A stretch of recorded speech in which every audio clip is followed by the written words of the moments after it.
കിളിമാനൂരിലെ അനധികൃത മണ്ണ് കടത്തലിൽ കൂടുതൽ വിവരങ്ങൾ പുറത്ത്. ദേശീയപാത നിർമ്മാണത്തിന് കരാറെടുത്ത ശിവാലയ കമ്പനിക്കായാണ് മണ്ണ് കടത്തിയത് എന്ന് കണ്ടെത്തി. മണ്ണ് മാഫിയ സംഘമാണ് ഇതിന് ഇടനിലനിന്നത്. 24 വാർത്തയ്ക്ക് പിന്നാലെ കമ്പനിയുടെ പെർമിറ്റ് ജിയോളജി വകുപ്പ് സ്റ്റേ ചെയ്തു. വാർത്തയുടെ വിശദാംശങ്ങളിലേക്ക് എത്തുന്നതിന് മുൻപ് ഈ വിഷയത്തിൽ ഭൂവുടമയുടെ പ്രതികരണത്തിലേക്ക്. അങ്ങനെ ഒരു സംഭവമേ ഇല്ല. ആധാറൊക്കെ അവരൊക്കെ എവിടെ നിന്ന് കിട്ടിയാൽ എന്തോ അറിയാൻ വയ്യ. ഇനി പെരയുടെ എഴുതാൻ കൊടുത്ത സമയത്ത് അങ്ങനെ അതിൻ്റെ ഫോട്ടോസ്റ്റാറ്റ് അങ്ങനെ എടുത്ത് വെച്ചിരുന്നാന്ന് അറിയത്തില്ല.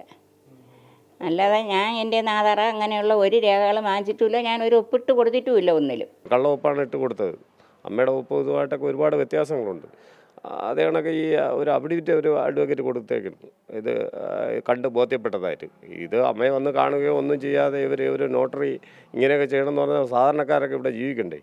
അവരെ ഈ രീതിയിലൊക്കെ കഷ്ടപ്പെടുത്തുക എന്ന് പറഞ്ഞ് വില്ലേജ് ഓഫീസിൽ നമ്മൾ ഓൺലൈനായിട്ട് ചെയ്യേണ്ട കാര്യം അവർ ശരിക്കും മാനുവലായിട്ട് ചെയ്തേക്കണം. അതെല്ലാം ഈ ഇതിലുണ്ട്, ഈ ഫയലിലുണ്ട്. ഇതൊക്കെ കണ്ടപ്പോൾ ഈ സാധാരണക്കാരൻ്റെ യഥാർത്ഥത്തിൽ ഈ വസ്തു തന്നെ ഇപ്പം നമ്മളെ പേരെ ഉണ്ടാകുന്നുള്ള കാര്യം തന്നെ സംശയമാണ്. MG പ്രതീഷുണ്ട് തിരുവനന്തപുരത്ത് നിന്ന്. പ്രതീഷ്, അങ്ങനെ ഭൂവുടമ അറിയാതെയാണ് ഈ പ്രവർത്തികൾ എന്നത് വ്യക്തമാകുന്നുണ്ടല്ലോ. ഇതിൽ ഏത് തരത്തിലുള്ള നടപടികൾ ഇപ്പോൾ വരുന്നുണ്ട് പ്രതീഷ്? ഉന്മേഷ്, കിളിമാനൂരിലെ മണ്ണ് കടത്തലിൽ അടിമുടി ക്രമക്കേടാണ്. കാരണം ഭൂവുടമ അറിയാതെയാണ് ഭൂവുടമയുടെ സമ്മതപത്രം നൽകിയത്. അതും വ്യാജ ഒപ്പിട്ടായിരുന്നു സമ്മതപത്രം ജിയോളജി വകുപ്പിന് കൈമാറിയത്. ഇതാണ് ക്രമക്കേടിൽ ഏറ്റവും പ്രധാനപ്പെട്ടത്. മറ്റൊന്ന്, ഈ മണ്ണ് കടത്തലിന് കാരണമായത്, അതായത് അവിടെ ദേശീയപാത നിർമ്മാണത്തിനായി ഒരു ശിവാലയ കമ്പനിക്കാണ് ഈ മണ്ണ് നൽകിയത്. ഇടനിലക്കാരാണ് ഇതിന് മേൽനോട്ടം വഹിച്ചത്. ഇടനിലക്കാർ വഴിയാണ് ഭൂവുടമ അറിയാതെ വ്യാജ സമ്മതപത്രം ഉണ്ടാക്കുകയും വ്യാപകമായി മണ്ണ് കടത്തുകയും ചെയ്തിട്ടുള്ളത്. മാത്രമല്ല, ഇതിൽ ഈ ഭൂവുടമ നേരത്തെ പ്രതികരിച്ച രത്നാഭായി ആണ്.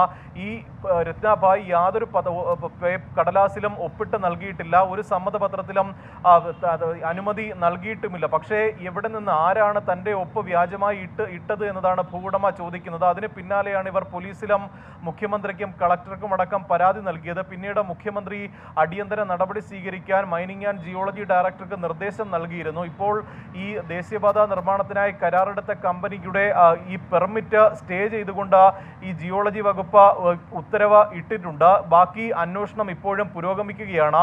ഈ ഇടനിലക്കാർ ഈ മണ്ണെടുക്കുന്നതിന് കരാർ കമ്പനിയുമായി ഉണ്ടാക്കിയ ഈ കരാറിലും ഒപ്പ് വ്യാജമാണെന്ന് ഇപ്പോൾ കണ്ടെത്തിയിട്ടുണ്ട്. ഇത്തരത്തിൽ ഗുരുതരമായ ചട്ടലംഘനമാണ് ഇവിടെ നടന്നിട്ടുള്ളത്. മറ്റൊരു പ്രധാനപ്പെട്ട കാര്യം, ഈ നോട്ടറി വക്കീലിൻ്റെ ഇടപെടലാണ്. ഒരു വ്യക്തി ഭൂവുടമയുടെ സാന്നിധ്യത്തിൽ വേണം നോട്ടറി വക്കീൽ ഇത് സാക്ഷ്യപ്പെടുത്തി ഈ സമ്മതപത്രം നൽകാൻ. പക്ഷേ നോട്ടറി വക്കീൽ ഇത് ഭൂവുടമയെ നേരിട്ട് കാണാതെയാണ് സമ്മതപത്രം നൽകിയിരിക്കുന്നത്. അതിൽ തന്നെ വലിയ ദുരൂഹത നിലനിൽക്കുന്നുണ്ട്. വില്ലേജ് ഓഫീസറുടെ ഇടപെടലിലും ദുരൂഹത സംശയിക്കുന്നു എന്നതാണ് ഭൂവുടമ പറയുന്നത്. ഈ വസ്തുവിൻ്റെ പൊസഷൻ സർട്ടിഫിക്കറ്റും ഒപ്പം ലൊക്കേഷൻ സർട്ടിഫിക്കറ്റും എങ്ങനെ ലഭിച്ചു എന്നതിലും ദുരൂഹതയുണ്ട്. കാരണം ഭൂവുടമ നേരിട്ട് എത്തിയെങ്കിൽ മാത്രമേ, അല്ലെങ്കിൽ ഭൂവുടമയുടെ സാന്നിധ്യത്തിൽ മാത്രമേ ഇത് കൈമാറാവൂ എന്നിരിക്കെയാണ് ഇത്തരത്തിൽ അനധികൃതമായ പല കൈമാറ്റങ്ങളും നടന്നിട്ടുള്ളത്. നിലവിൽ കിളിമാനൂർ പോലീസ് കേസെടുത്ത അന്വേഷണവും നടത്തി വരികയാണ്. വൈകാതെ തന്നെ കൂടുതൽ പേരിലേക്ക് അന്വേഷണം എത്തുമെന്നതാണ് നമുക്ക് മനസ്സിലാക്കാൻ കഴിയുന്ന കാര്യം. ഉന്മേഷം, MG പ്രതീഷാണ് തിരുവനന്തപുരത്ത് നിന്ന് വിവരങ്ങൾ നൽകിയത്.